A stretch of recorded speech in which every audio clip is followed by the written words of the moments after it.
tous ceux qui nous rejoignent. Merci beaucoup de prendre le temps d'être avec nous ce matin. Donc, je suis ravie d'être avec vous, Lucille Rébillard. Je suis chef de projet au pôle Permar circulaire. Et donc, j'accompagne Adèle sur le déploiement des dispositifs de réemploi et de réutilisation. Bonjour à tous, donc, je suis Adèle Rink, la responsable réemploi-réutilisation de Refashion. Merci de nous rejoindre. Donc aujourd'hui, l'idée c'est qu'on vous resitue un petit peu Refashion si jamais certains d'entre vous ne nous connaissent pas, mais ça va être très rapide. Je rassure tous ceux qui, qui ont déjà bien connaissance de ce qu'on fait. On va rapidement aussi vous rappeler les contours du réemploi et de la réutilisation chez Refashion, puisque les dispositifs ont été lancés depuis l'année dernière. Et enfin, on va approfondir sur notre sujet du jour, qui est le challenge reconditionnement. Et donc, vous rappeler quels sont les projets éligibles, comment candidater et quelles seront les prochaines étapes. Donc, Refashion, nous sommes un éco-organisme, donc on est relatif en fait à la loi de la responsabilité élargie du producteur, dont vous entendez pas mal parler en ce moment. Et donc, nous sommes financés par les metteurs en marché, donc c'est toutes les marques qui importent et distribuent sur le territoire français des textiles d'habillement, du linge de maison et de la chaussure. On est agréé en fait par les ministères de l'économie et le ministère de la transition écologique pour vraiment accompagner la filière sur des missions d'utilité publique qui sont la prévention et la gestion de la fin de vie des textiles et des chaussures sur notre territoire. Donc, on a un objectif global pour la filière qui est tous ensemble, en fait, d'aller vers cette vision qu'est l'économie circulaire et de réduire notre impact environnemental à travers ces actions. Et notre rôle à nous, Refashion, c'est vraiment de pouvoir fédérer les acteurs et au-delà, de trouver les outils et de dessiner les moyens qui vont permettre à chaque acteur qui est dans ce cercle de l'économie circulaire de prendre sa place et de pouvoir activer ce qui est en son pouvoir pour qu'on arrive à cette transition. On vous a remis quelques chiffres clés pour pouvoir un peu resituer du coup les impacts de la filière. Pour rappel, en fait, chaque année en France, c'est 3,3 milliards de pièces du coup textiles et chaussures qui sont mises sur le marché. Ça représente un peu plus de 800 000 tonnes qui vont du coup être mises sur le marché. Donc, il y en a une partie qui est dans nos placards, une partie qui est encore mise à la poubelle malheureusement, et une partie qu'on arrive à tracer à travers nos différents dispositifs qui représentent 260 000 tonnes. Donc, une fois que la collecte a été effectuée à travers tous les points de collecte que vous connaissez dans votre quotidien, donc ça peut être des associations, des conteneurs, ça peut être dans des points de vente, etc. Il y a une petite partie qui va être en fait revendue directement par les acteurs de l'économie sociale et solidaire. Et ensuite, le reste, ça va aller auprès des opérateurs de tri, donc qui sont des opérateurs de tri conventionnés. On en a 67. Tout ça, c'est des données 2022. On va vous mettre dans le chat le lien pour pouvoir accéder à notre rapport d'activité, sachant que ça va être remis à jour en 2023 et les publications sont au mois de juin. Donc voilà, une fois que ça a été trié, du coup, vous avez divers champs de revalorisation. Dans la globalité, c'est valorisé à 99,5%. Donc, on a en fait des taux de valorisation qui sont très hauts. La majorité, un peu moins de 60%, va être réutilisée tel quel. Donc, c'est vraiment le produit qu'on va reporter ou oui, qu'on va reporter, pardon, ou réutiliser si c'est du linge de maison. Et donc ça, on a un peu moins de 10% qui reste en France et le reste est exporté à l'étranger. Ensuite, on en a un peu plus de 31% qui va être recyclé. Donc là, majoritairement, c'est à travers ce qu'on appelle la boucle ouverte. Donc on va effilocher la matière ou la broyer et ça va repartir dans des filières comme l'industrie automobile, le bâtiment pour faire de l'isolant ou du rembourrage. Et puis, il y a à peu près 10% qui part en coupe de chiffon. Ensuite, on a ce qu'on appelle le CSR. Je ne sais pas si vous êtes tous familiers avec ce terme. En fait, le CSR, c'est le combustible solide de récupération. Donc, c'est toutes les textiles et les chaussures avec des matières qu'on ne sait pas recycler ou qui sont en mélange ou c'est trop complexe. Où là, en fait, on va les broyer et on va en faire des petites briquettes qui vont du coup alimenter les cimenteries. Et donc, ça vient se substituer à du fioul. Et enfin, on a donc 0,5% qui est incinéré avec récupération de la valeur énergétique et 0,5% qui est incinéré ou enfoui sans aucune valorisation. Donc, le réemploi et la réutilisation chez Refashion, du coup, on a une enveloppe là pour les 6 ans à venir pour notre nouvel agrément de 135 millions d'euros. Et l'objectif est vraiment de développer un réemploi désirable, de qualité et de proximité sur notre territoire français pour créer un maximum de valeur en France. Du coup, on a deux grands dispositifs. Ces deux grands dispositifs, ils découlent en partie donc, pour le fonds réemploi-réutilisation de la loi AGEC. Donc là, c'est 5% des éco-contributions de l'éco-organisme qui sont destinées uniquement aux acteurs de l'économie sociale et solidaire. Ça représente à peu près une enveloppe de 58 millions d'euros sur 6 ans. Et enfin, on a un deuxième dispositif qui s'appelle le financement d'actions complémentaires, qui là est ouvert à un nombre d'acteurs plus large à partir du moment où vous êtes capable de répondre aux critères d'éligibilité des appels à projets qu'on va lancer avec une enveloppe du coup sur 6 ans de 77 millions d'euros. Lucille vous a mis dans le chat le lien vers le détail de nos dispositifs. N'hésitez pas à vous rendre dessus pour en savoir un peu plus. Et je laisse la parole du coup à Lucille pour entrer dans le cœur du sujet, qui est le challenge. Alors, le challenge reconditionnement 2024, qui nous réunit aujourd'hui, du coup, et qui est lancé aujourd'hui euh, auprès de vous. Donc, il a vocation à financer des actions de reconditionnement qui sont à destination du réemploi et de la réutilisation. Par action de reconditionnement, on entend les actions d'hygiénisation, donc les systèmes d'ozone et d'UV pour désinfecter et assainir les pièces euh, collectées. Les actions de nettoyage, de détachage, de séchage sont aussi des actions de reconditionnement. Et enfin, les actions de réparation, lorsqu'elles sont à destination du réemploi, sont aussi des actions qui seront prises en compte dans le cadre de ce challenge reconditionnement. Au sujet des missions de ce challenge, donc comme le disait Adèle, l'objectif pour nous et pour nous tous, c'est de développer les volumes de réemploi et réutilisation de manière locale, mais aussi à travers ces actions de reconditionnement, d'allonger la durée de vie des produits. Euh, et enfin, de vous donner à vous, acteurs, d'améliorer la qualité des pièces que vous proposez pour développer la confiance des citoyens et les aider à choisir la seconde main. Au sujet d'un point de vue un peu plus pratico-pratique sur les formats, comme l'année dernière avec l'appel à projet réemploi, on a dessiné plusieurs formats. Cette année, on en a un troisième. Bon, l'idée, c'est de pouvoir répondre à différentes maturités de projet. Donc, la première enveloppe, c'est l'enveloppe qu'on a appelée amorçage pour pouvoir bénéficier d'un financement qui peut aller jusqu'à 20 000 euros. Cette enveloppe, elle répond à des projets de petite échelle, voilà, pour des actions de reconditionnement à destination du réemploi. Les projets peuvent s'étendre jusqu'à 18 mois maximum dans le cadre de cette enveloppe. Euh, Dans le cadre de l'enveloppe développement, vous pouvez bénéficier d'un financement qui peut aller jusqu'à 200 000 euros. Et là, c'est pour financer l'accélération et le changement d'échelle de projets qui seraient déjà existants. La temporalité est un peu plus longue puisque du coup, les projets peuvent s'étendre jusqu'à 24 mois maximum. Et enfin, la petite nouvelle de cette année, donc l'enveloppe industrialisation, pour pouvoir bénéficier d'un financement qui peut aller jusqu'à 2 millions d'euros par projet pour financer vraiment l'industrialisation de solutions de reconditionnement. Et là, c'est des projets qui peuvent s'étendre jusqu'à 32 mois. Au sujet du périmètre des produits dans le cadre du challenge, ce sont donc les textiles d'habillement, linge de maison et chaussures issus de la consommation des ménages.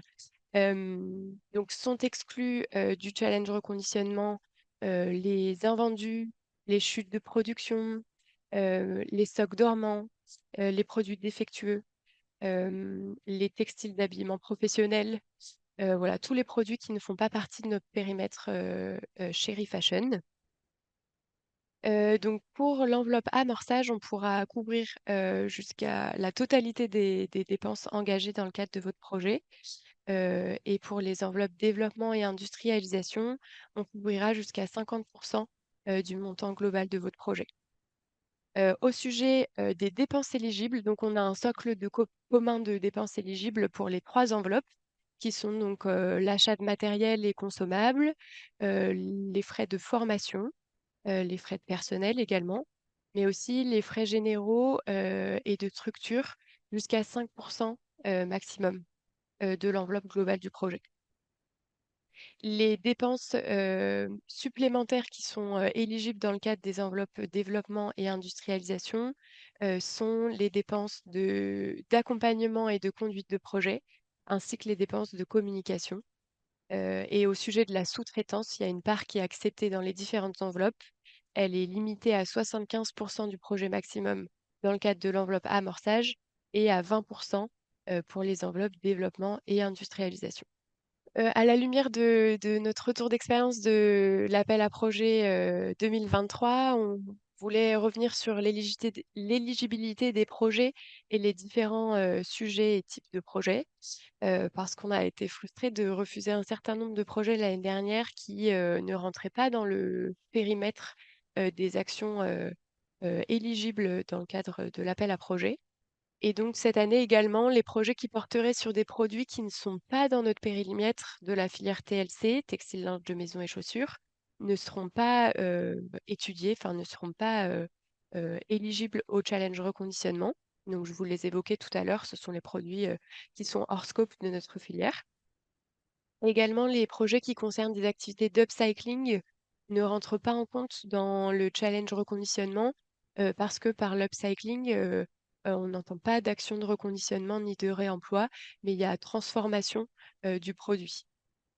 Également, les projets qui concernent des activités qui ne sont pas celles du reconditionnement ni du réemploi, comme par exemple, on vous a cité les activités de collecte et de tri, ne sont pas des activités qui pourraient être financées dans le cadre de cet appel à projet.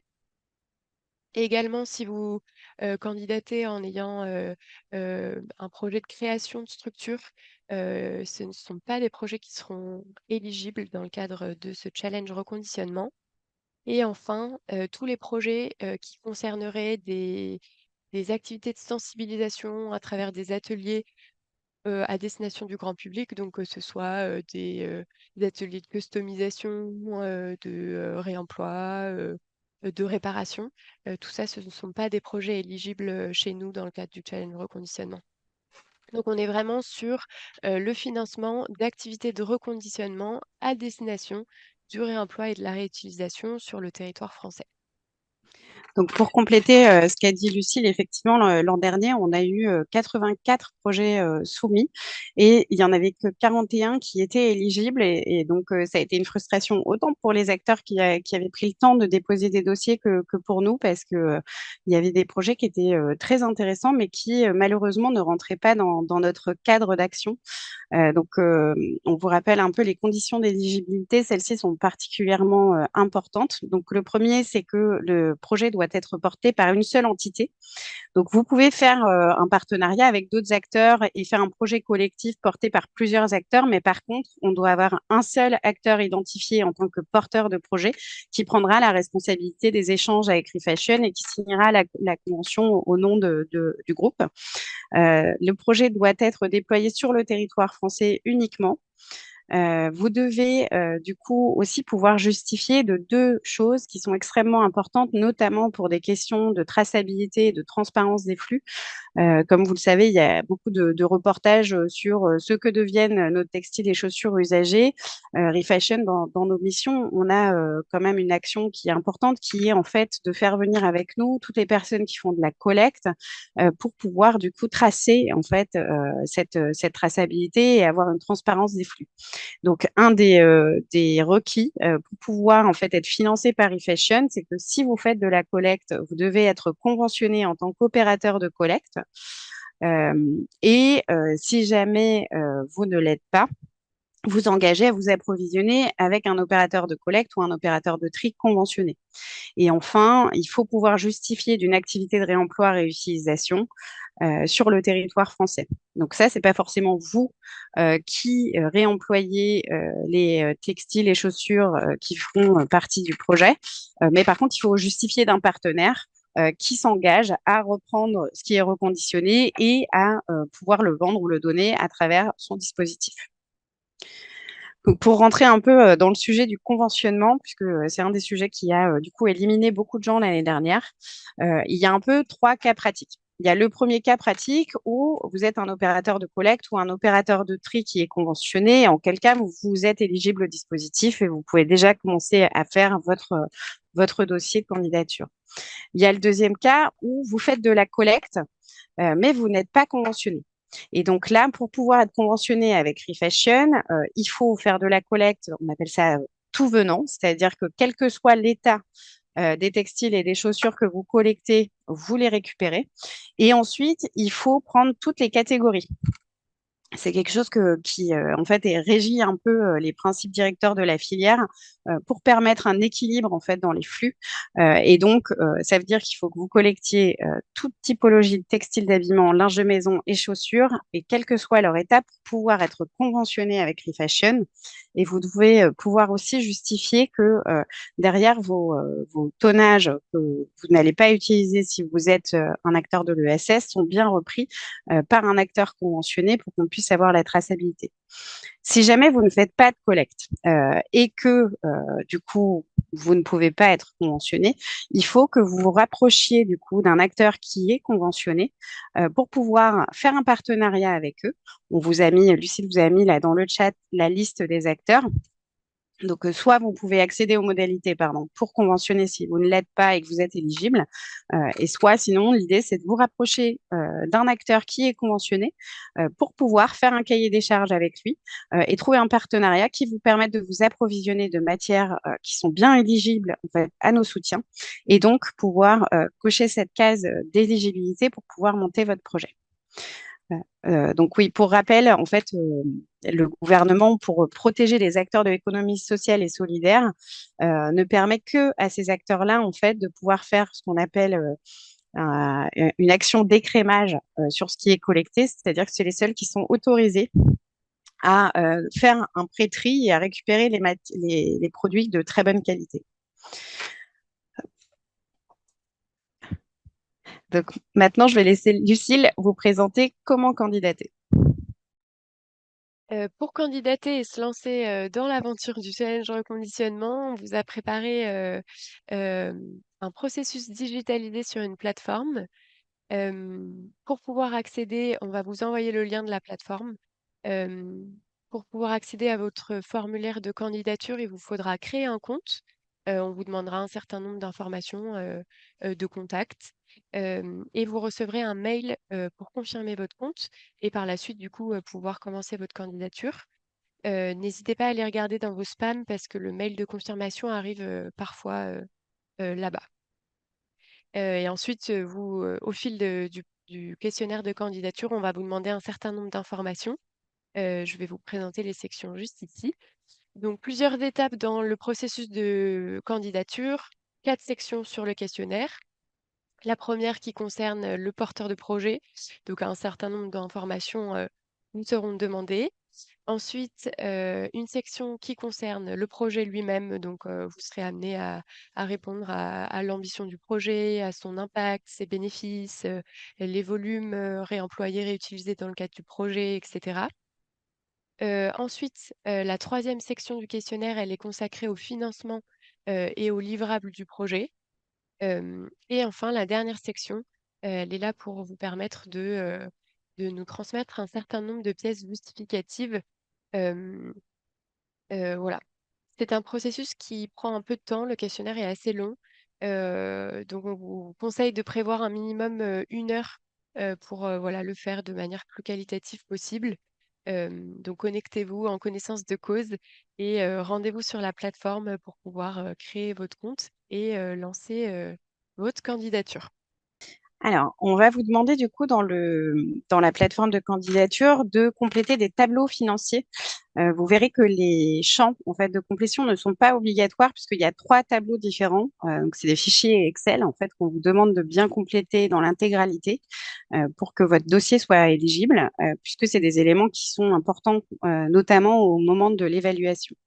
Donc, il faudra bien faire attention quand vous choisissez le fichier Excel que ça se rapporte bien à l'enveloppe que vous avez choisie, selon si vous avez pris le format amorçage à 20 000 euros maximal, si c'est le format développement ou le format industrialisation.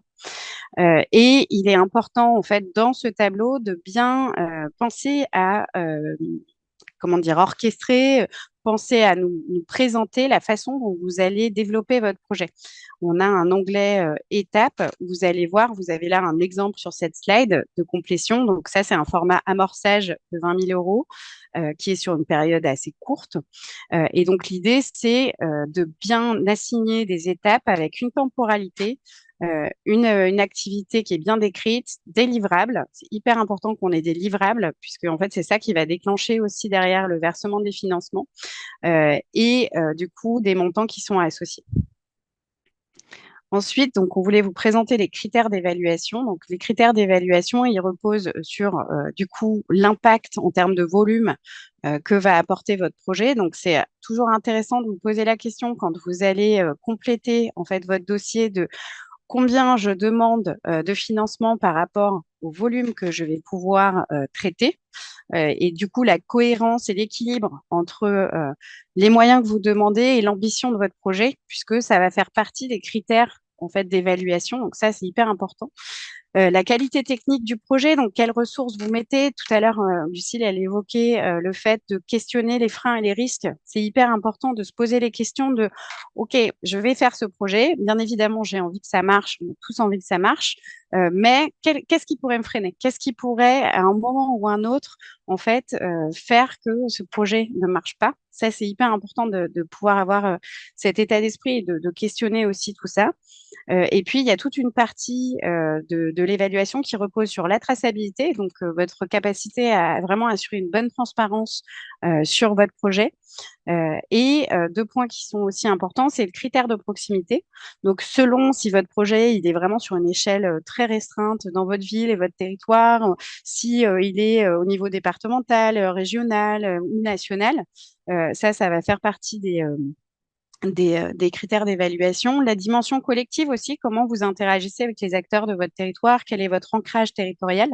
Et enfin, les bénéfices sociaux. Donc, est-ce que votre projet va permettre de créer de l'emploi en insertion ou pas? Dans tous les cas, vous pouvez avoir des bénéfices sociaux intéressants et donc, ça va faire partie des critères à bien remplir. Donc, pour résumer, les facteurs clés de succès, donc c'est de bien réfléchir à l'impact de votre projet et à bien le formuler dans le dossier de candidature. La qualité du projet et du dossier, donc vous attachez à bien compléter les différentes questions qui vous sont demandées. Et ensuite, le mix ancrage territorial et les bénéfices sociaux que vont avoir votre projet.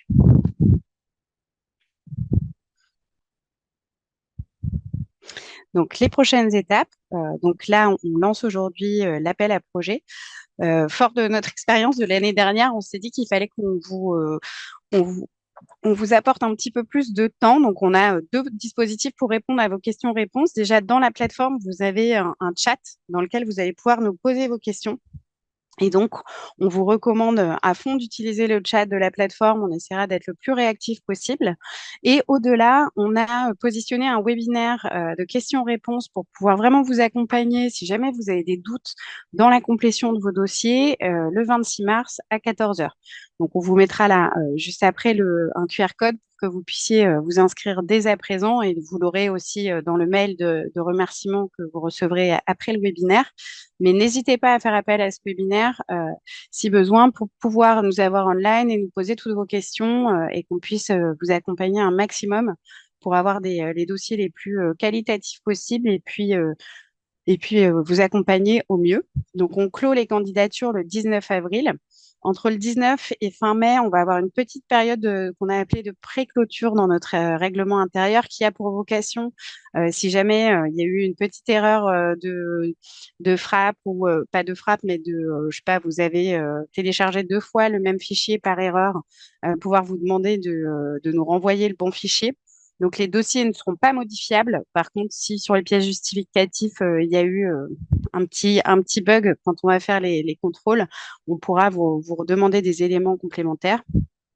Clôture, donc fin avril définitive, et évaluation des projets pour une publication des résultats en juin. Et donc, dès que ça va être publié, on va revenir vers vous pour faire des réunions de lancement, vous réexpliquer un petit peu toutes les étapes, comment sont versés les financements, qu'est-ce qu'on attend de vous dans le détail, et comment on va interagir ensemble. Donc, vous pouvez dès à présent vous inscrire pour le webinaire de FAQ grâce à ce QR code ou au lien que Lucille va vous mettre dans le chat. Voilà, merci beaucoup. Et puis, ben, on vous espère nombreux sur la plateforme de candidature et on se tient à votre disposition. Merci beaucoup. Bonne journée à tout le monde.